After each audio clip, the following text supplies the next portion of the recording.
ооз ачып атканда өзгөчө 3 дуага маани бериш керек. Биринчиси, Аллахым өмүр бою ушул канча өмүрүм калса жакшы дуаларымды кабыл болгон, дуасы кабыл болгон инсандардын катарына коштош керек.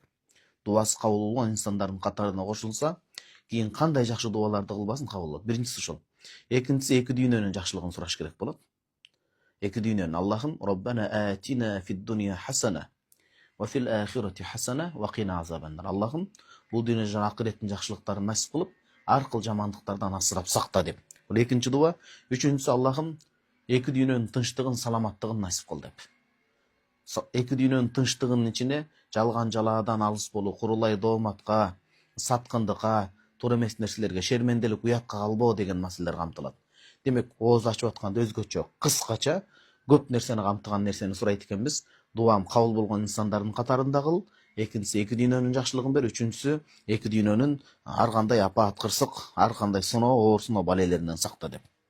Маани бериш керек экен. Ооз ачып атканда өзгөчө 3 дуага маани бериш керек. Биринчиси, Аллахым өмүр бою ушул канча өмүрүм калса жакшы дуаларымды кабыл болгон, дуасы кабыл болгон инсандардын катарына коштош керек. Дуасы кабыл болгон инсандардын катарына кошулса, кийин кандай жакшы дуаларды кылбасын кабыл болот. Биринчиси ошол. Экинчиси, эки дүйнөнүн жакшылыгын сураш керек болот. Эки дүйнөнүн. Аллахым Роббана атина фид дуния хасана ва фил ахирати хасана ва кина азабаннар. Аллахым бул дүйнө жана акыреттин жакшылыктарын насип кылып, аркыл жамандыктардан асырап сакта деп. Бул экинчи дуа. Үчүнчүсү, Аллахым эки дүйнөнүн тынчтыгын, саламаттыгын насип кыл деп. Эки дүйнөнүн тынчтыгынын ичине жалган жалаадан алыс болуу, курулай дооматка, саткындыкка, туура эмес нерселерге, шерменделик, уятка калбоо деген маселелер камтылат.